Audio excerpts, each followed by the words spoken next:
তোমরা কেমন আছো?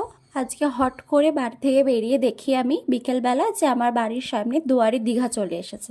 তো অগত্যাই প্যান্ট ফ্যান গুটিয়ে আমি জলের মধ্যে নেমে পড়েছি। দীঘা তো যেতে পারবো না, তো বাইরের বাইরের দীঘাতেই আমি এনজয় করি। বাট এই পাশে দেখলাম যে ওটা দীঘার ওটা সমুদ্র হয়ে গেছে, মানে দীঘার জল সমুদ্র যাই কি বলছে জানি না, যাই হোক। তো ওই জায়গাটাকে আমি অ্যাভয়েড করে 2 মিনিটের রাস্তাটাকে আমি অ্যাভয়েড করে আমি 10 মিনিটের জন্য ঘুরে ঘুরে ঘুরে ঘুরে গেছি।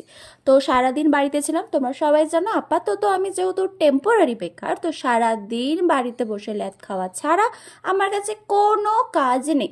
তো পড়তে গেছিলাম, পড়া হয়ে যাওয়ার পর ম্যাম হট করে বললো চল চাউমিন খেয়ে আসি। তো সকাল থেকে আমারও চাউমিনের ক্রেভিং হচ্ছিল, তো দুজনেই অগত্যা বেরিয়ে পড়েছিলাম চাউমিন খাওয়ার জন্য। তো রিক্সা করে আমরা গেছিলাম হচ্ছে মির্চ মশালা, যেটা এর আগেও আমি গেছিলাম। ওখানে আমার খুব ভালো লাগে, ওখানকার হাক্কা নুডলস খুব অ্যাফোর্ডেবল, কম দামে বা টেস্টি খাবার থাকে, মানে কম দামে স্বাস্থ্যকর খাবার যেটাকে বলে। তো ওখানে গিয়ে আমরা মেনু দেখছিলাম তো কি নেওয়া যায়। তো সেখানে আমরা নিয়েছিলাম, আগে যেরকম নিতাম যে হাক্কা সেরকমই নিয়েছিলাম, বাট এবার নিয়েছিলাম egg Schezwan hakka noodles with, তার সাথে নিয়েছিলাম আমরা এবার চিকেন মাঞ্চুরিয়ান যাই হোক। তো ওখানে গিয়ে হচ্ছে ওগুলো খাওয়া দাওয়ার পরে বেরিয়ে পড়লাম। অনেকটাই লেট হয়ে গেছিলো, লেট বলতে 9টা বেজে গেছিলো। তো ওখান থেকে বাড়ি আসার সময় আমার সাথে এরকম হয়, আমি অলওয়েজ জানি।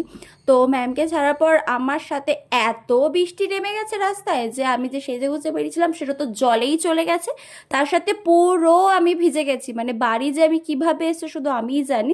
রাস্তায় একটাও লোক নেই, বাট ভালোও লাগছিল, কিন্তু আমার ব্যাগটাও ভিজে যাচ্ছিলো, ওটার জন্য দুঃখ লাগছিল। তো বাড়ি এসে মা গরম গরম চা বাড়িয়ে দিল, ওটা খেয়েই আজকে রাতটা শেষ করলাম। Tata, bye bye.